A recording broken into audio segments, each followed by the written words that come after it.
दोस्तों, स्वागत है आपके अपने यूट्यूब चैनल स्टूडेंट अड्डा के अंदर। आज हम करने वाले हैं आमेर के कछुआ वंश का इतिहास। अगर आप चैनल पर पहली बार आए हैं तो इसको सब्सक्राइब जरूर कर लें ताकि आने वाली क्लास को नोटिफिकेशन मिलता रहे। तो स्टार्ट करते हैं आज की क्लास। तो आज की क्लास है कछुआ वंश, और कछुआ वंश भगवान राम के छोटे बेटे कुश के वंशज माने जाते थे, जो कालांतर में आगे चलकर कछुआ कहलाए थे। कछुआ वंश की कुल देवी थी जमुआई माता। आमेर के कछुआ वंश शासक समय को गोविंद देव जी के दीवान मानते थे। किसके वंशज मानते हैं? ये कुश के। जमुआई माता उनकी कुल देवी थी, और आमेर के कछुआ वंश समय को गोविंद देवी के दीवान मानते हैं। 1137 में नरवर से दुले राय दौसा से आता है, और दौसा में बड़गुजरों को रखकर कछुआ वंश की स्थापना करता है। लाल सोट की राजकुमारी से विवाह करता है। कालांतर में रामगढ़ में मीणाओं को हराकर अपनी राजधानी बनाता है। यहाँ अपनी कुलदेवी जमुआई माता का मंदिर भी बनाता है, इसलिए इसका नाम जमुराईगढ़ पड़ गया है या रख दिया गया है। दुले राय का वास्तविक नाम था वो तेजकर्ण था। एक बार फिर रिपीट कर लेते हैं। 1137 के अंदर दुले राय ने इसकी कछुआ वंश की नींव रखी थी। किसको हरा के?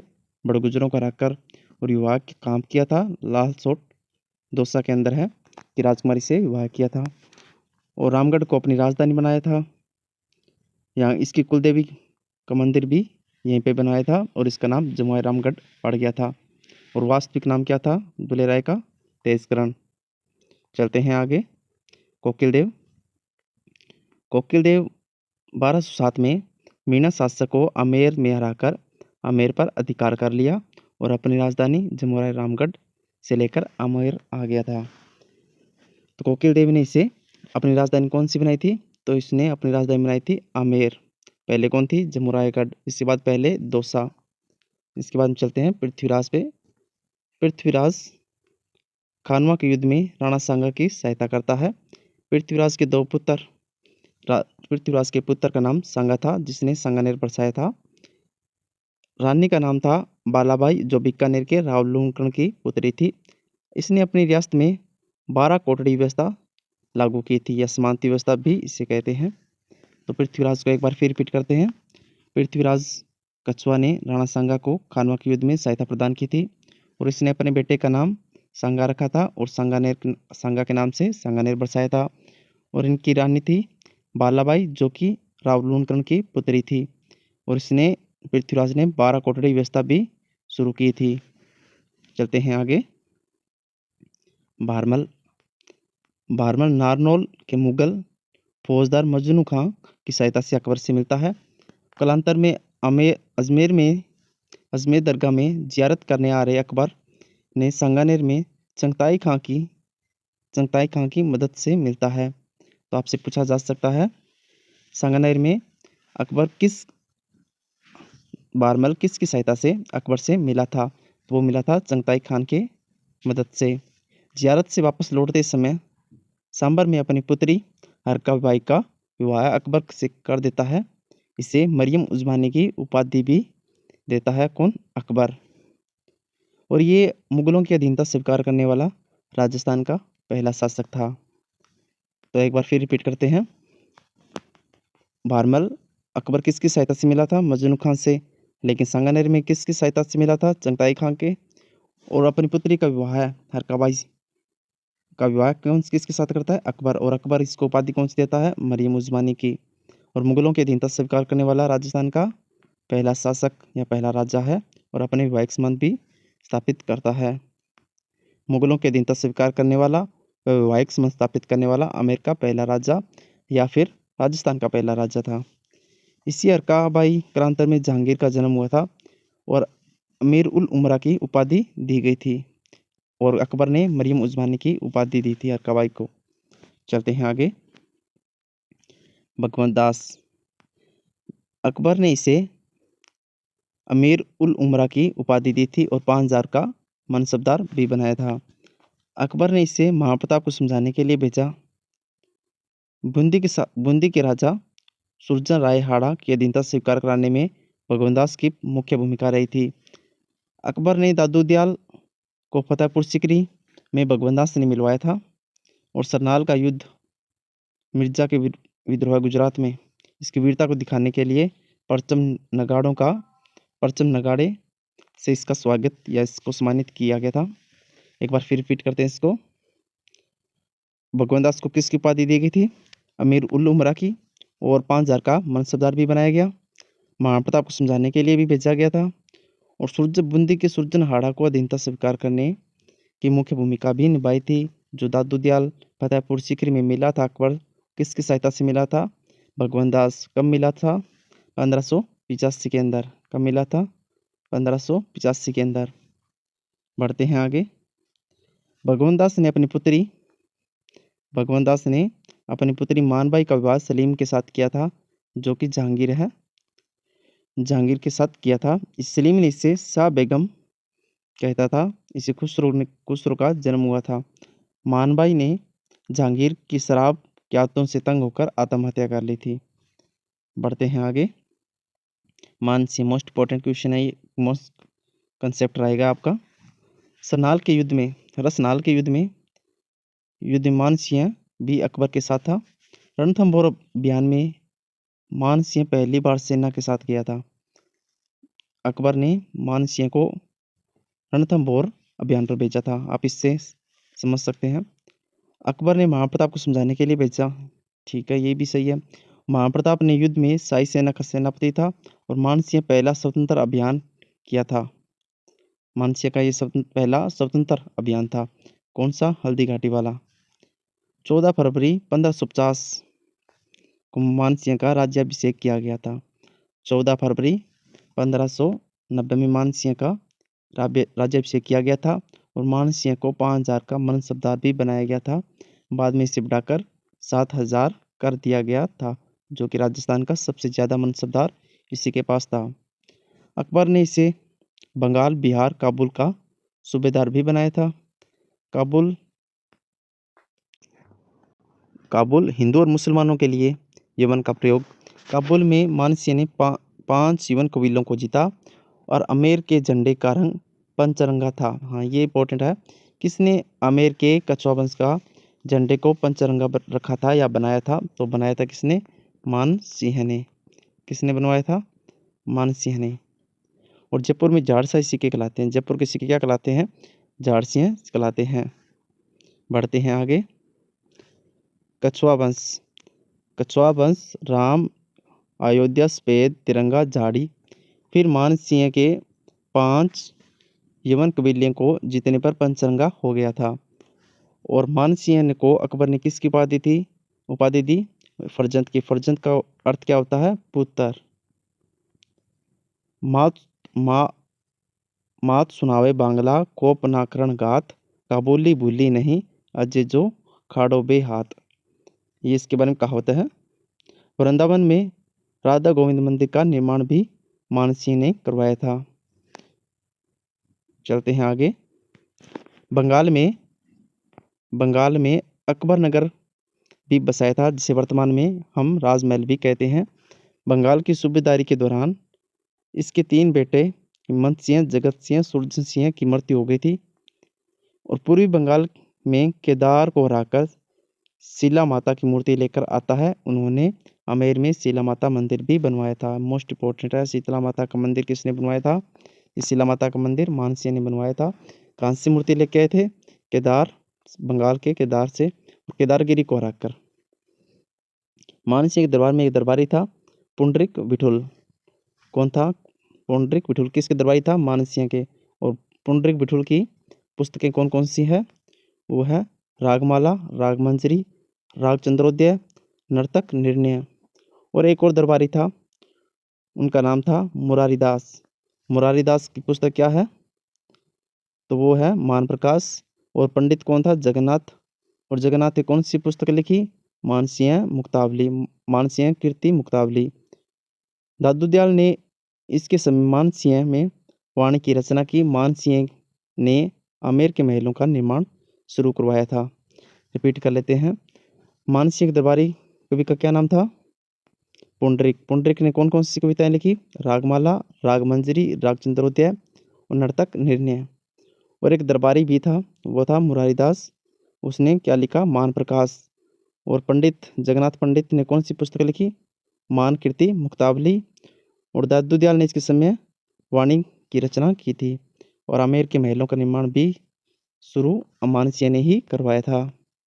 आमेर में जगत शिरोमणि मंदिर मोस्ट इम्पोर्टेंट है। मानसिंह ने आमेर के अंदर जगत शिरोमणि का मंदिर निर्माण करवाता है।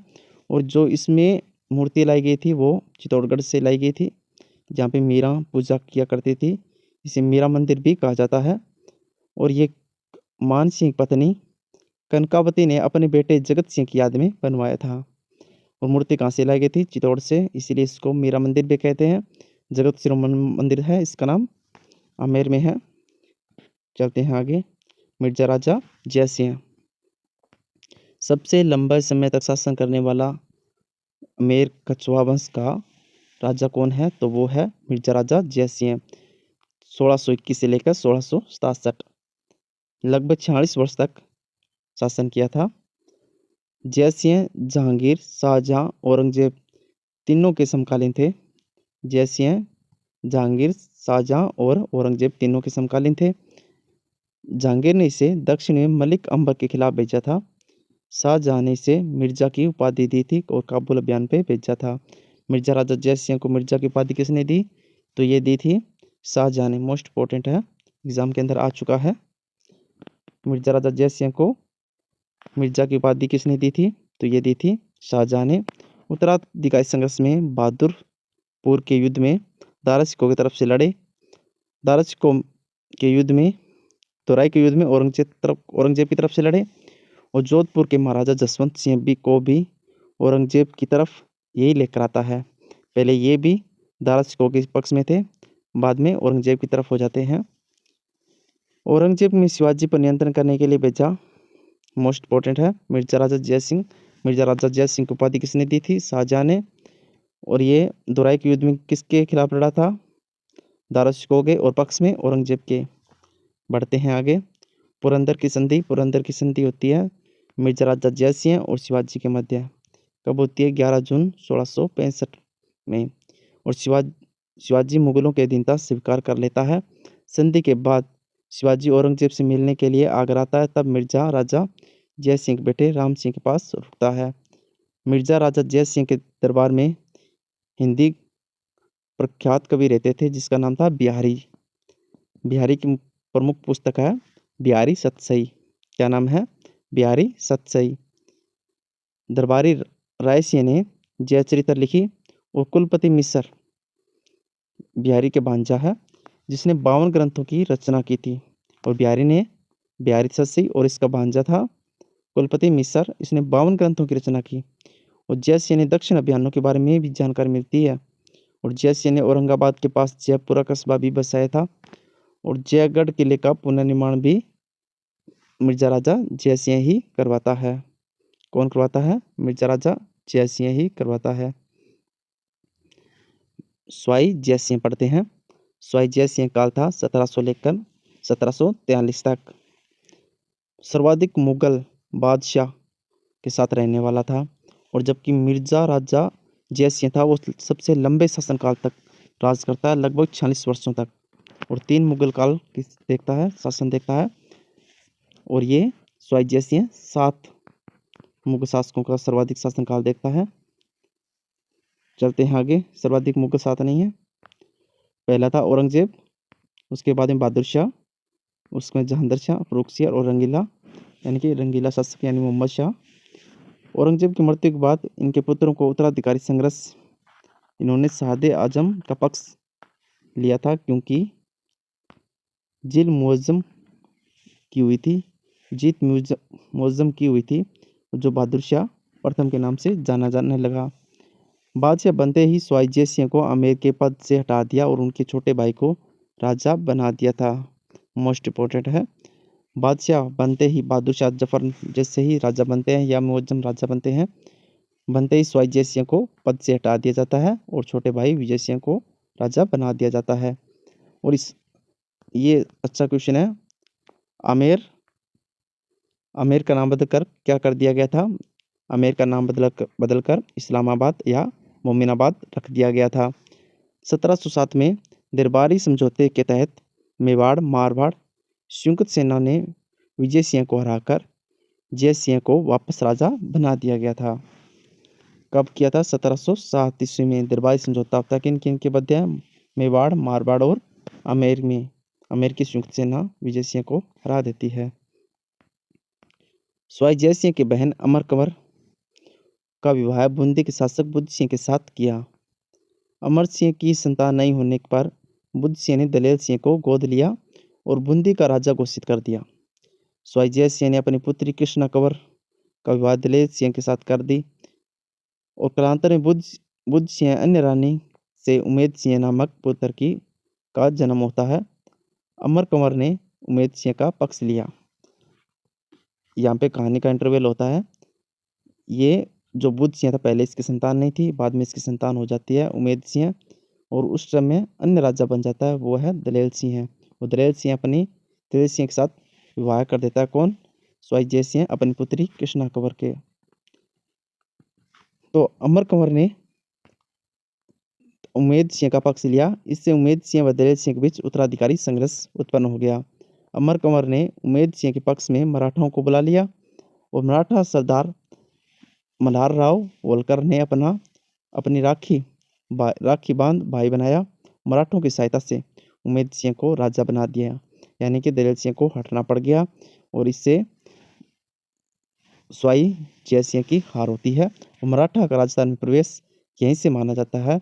मराठा का प्रवेश कहाँ से होता है? फिर बूंदी के अंदर बुद्ध सिंह की पत्नी के द्वारा उनको राखी भेजकर मल्हार राव होलकर प्रवेश करता है बूंदी की से। स्वाई जय सिंह के साथ मराठों के संबंध कैसे थे? अभी तो देखा था, उनके बीच दुश्मनी हो जाती है। मुगल मनसबदार के रूप में स्वाई जय सिंह ने मराठों के साथ 3 युद्ध किए थे। पिलसूद का युद्ध हुआ था 1517 में और 1539 में होता है मंदसौर का युद्ध और 1723 के अंदर होता है रामपुरा का युद्ध। मराठा समस्याओं को समाधान के लिए 1734 के अंदर हुडा सम्मेलन को बुलवाता है और इसका आयोजन करता है स्वाई जय सिंह। इस हुडा सम्मेलन की अध्यक्षता कौन करता है? आयोजक कौन करता है? स्वाई जय सिंह है। 1741 में पेशवा बाजीराव के साथ धौलपुर के साथ समझौता करता है। जय सिंह मालवा का 3 बार सूबेदार हुआ। गंगवाना के युद्ध में बीकानेर के राजा जोरावर सिंह की मदद से बीकानेर व जयपुर की संयुक्त सेना जोधपुर को अभय सिंह को हराती है।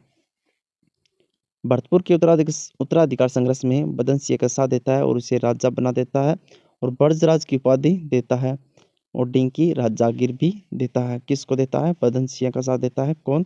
स्वाई जय सिंह है। स्वाई जय सिंह ने अश्वमेध यज्ञ करवाता है। पूछा जा सकता है अश्वमेध यज्ञ करवाने वाला आमेर का कौन सा राजा था? तो वो था स्वाई जय सिंह। मोस्ट इंपोर्टेंट है। इसका पुरोहित था पुंडरीक रत्नाकर। अश्वमेध घोड़े यज्ञ दीप सिंह कुंभाणी ने पकड़ लिया था। किसने पकड़ा था? दीप सिंह कुंभाणी ने, और 25 आदमियों के साथ लड़ता हुआ मारा गया। जय सिंह का एक ज्योतिष ग्रंथ है जिसका नाम है जय सिंह करिका। मोस्ट इंपोर्टेंट है। जय सिंह का ज्योतिष ग्रंथ कौन सा है? जय सिंह करिका। और नक्षत्रों की जानकारी के लिए कौन सा है? जींज मोहम्मद शाही। 1725 ईस्वी में नक्षत्रों की शुद्ध सारणी हुई थी और इसे जींज मोहम्मद शाही का नाम दिया गया था। इसके एक दरबारी जगन्नाथ ने युगलिड की रेखा गणित से संबंधित पुस्तक का संस्कृत में अनुवाद किया था। इनकी अन्य पुस्तक है सिद्धांत सम्राट और सिद्धांत कौतुंब। फ्रेंच पुस्तक है लोगरिथम का और केवलराम नामक विद्वान ने विभाग सारणी का भी अनुवाद किया था। पुंडरीक रत्नाकर ने जय सिंह कल्पद्रुम नामक ग्रंथ लिखा था। ये काफी एग्जाम में आ चुका है।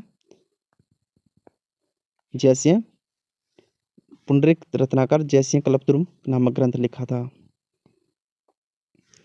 नयनचंद्र मुखर्जी ने एक अरबी भाषा में उकर का संस्कृत में अनुवाद किया था। स्वाई जय सिंह ने मोहम्मद मेहरी मोहम्मद शरीफ को विदेशी पांडुलिपियों की संकलन के लिए भेजा था। 18 नवंबर 1727 को जयपुर शहर की स्थापना की थी? किसने की थी? स्वाई जयसिंह ने। कब की थी? 1727 में, 18 नवंबर 1727 में। इसका वास्तुकार कौन था? विद्याधर भट्टाचार्य। वह पर वास्तुकार, वह पर विद्याधर, ऐसे याद रख सकते हो इसका।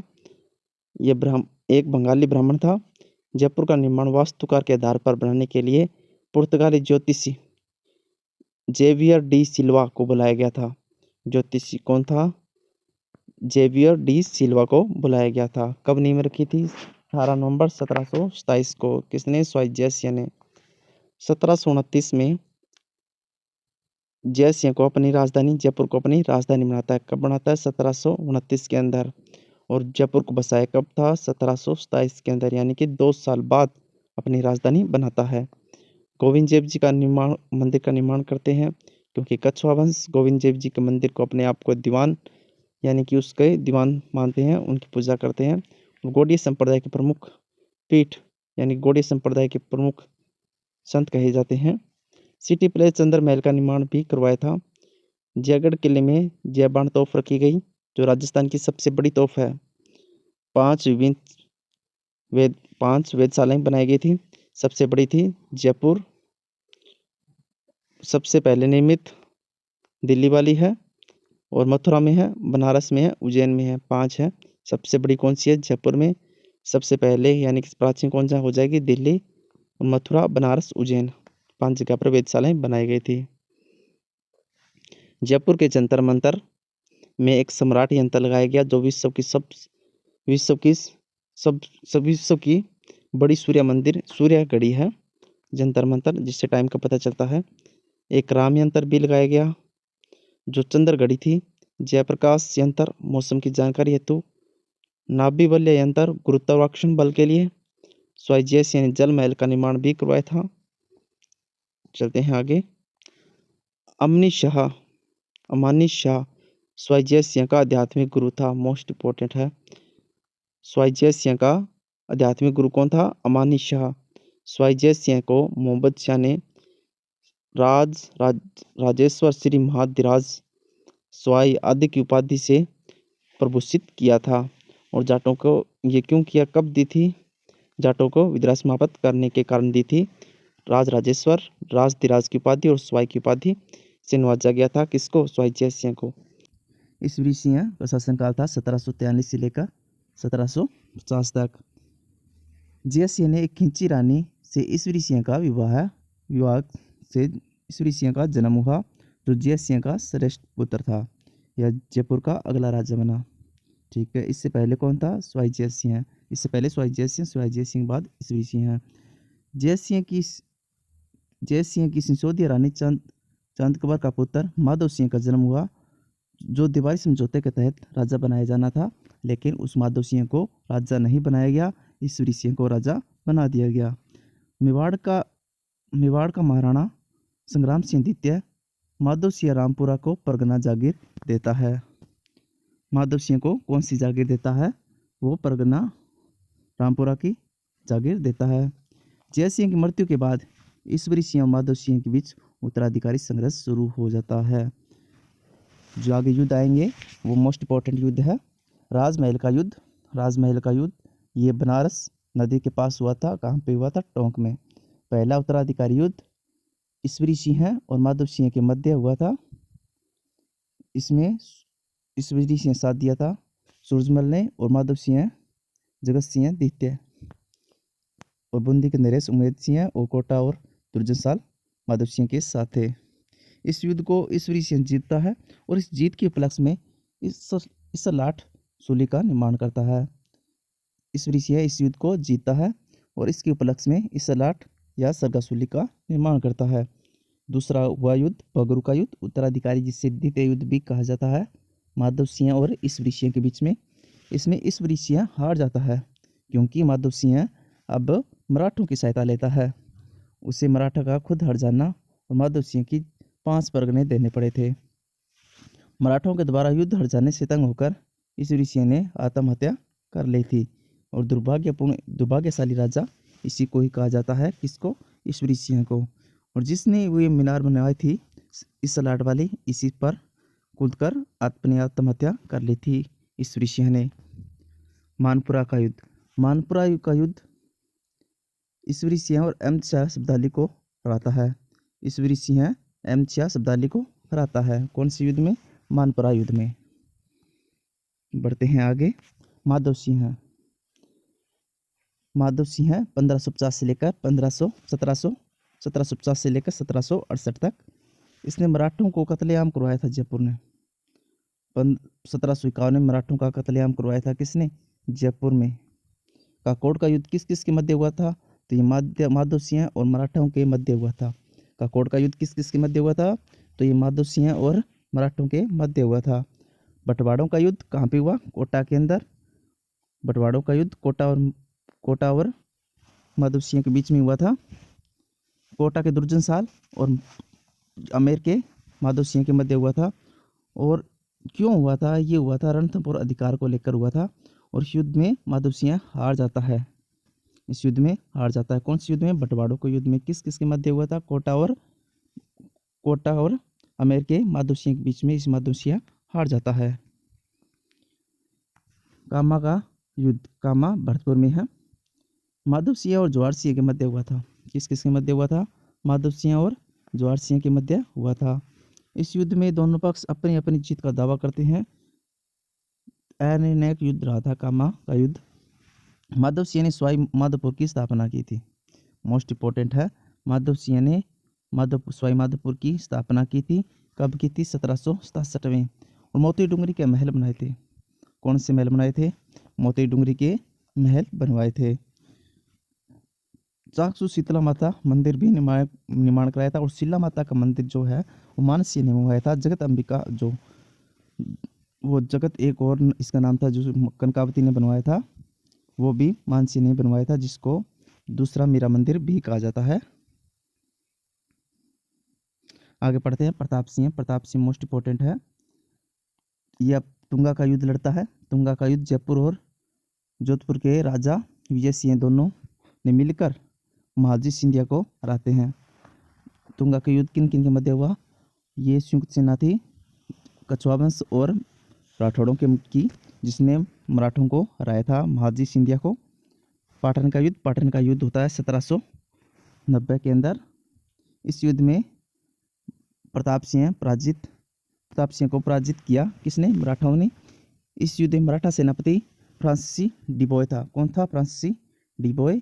कौन से? पाटन के युद्ध में। पाटन में प्रताप सिंह हार गया था, मराठाओं ने जीत गए थे। और आगे पढ़ते हैं। मालपुरा टोंक का युद्ध। मराठाओं ने जयपुर में प्रताप सिंह और जोधपुर के भीम सिंह की संयुक्त सेना को हराया। मराठाओं ने जयपुर के प्रताप सिंह और जोधपुर के भीम सिंह को हराया।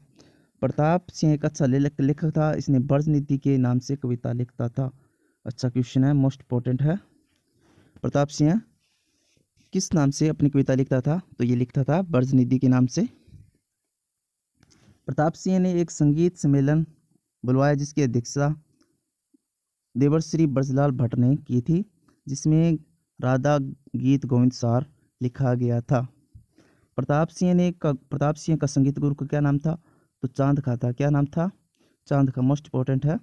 प्रताप सिंह गुरु का क्या नाम था? चांद सिंह। प्रताप सिंह ने इसे बुद्ध प्रकाश नामक उपाधि दी थी। बुद्ध प्रकाश नामक उपाधि दी थी। किसको? चांद खां को। चांद खां ने स्वर सागर नामक ग्रंथ की रचना की। स्वर सागर। चांद का संगीत गुरु था। किसका? प्रताप सिंह का। प्रताप सिंह के दरबार में 22 विद्वान रहते थे, जिसने गंधर्व 22 कहते थे। क्या कहते थे? गंधर्व 22।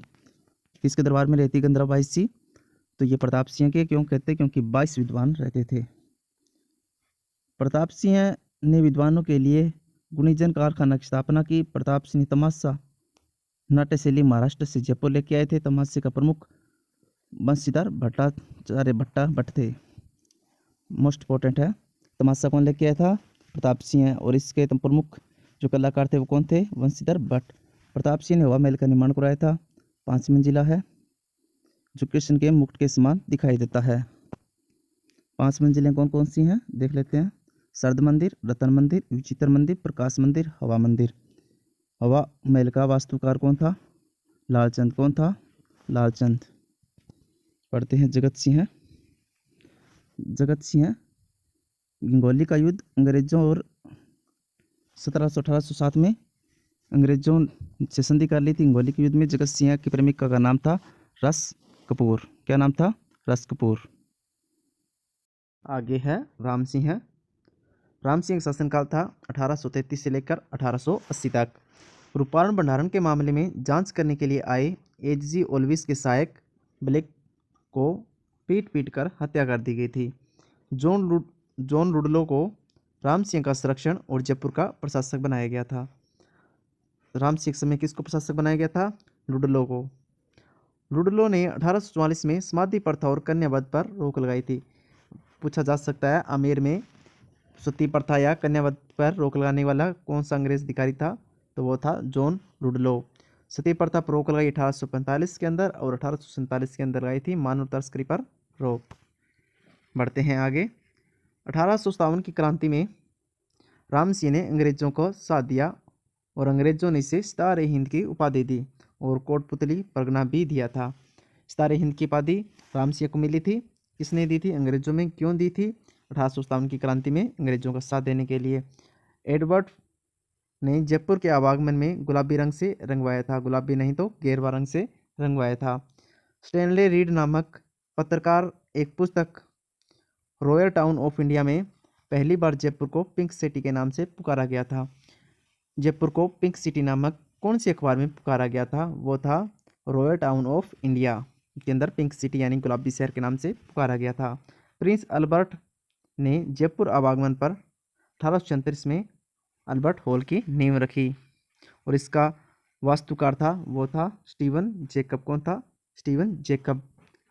कला के विकास के लिए 1857 ईस्वी में मदरसा ए हुनरी की स्थापना की। मदरसा ए हुनरी की स्थापना किसने की? राम सिंह ने। कब की थी? 1857 के अंदर। ये वही राम सिंह है जिसको राम सितारे हिंद की उपाधि दी गई थी। और इसी टाइम लुडलो ने सती प्रथा करने पर रोक लगाई थी। 1866 में इसका नाम बदलकर Rajasthan school of art and craft कर दिया गया था।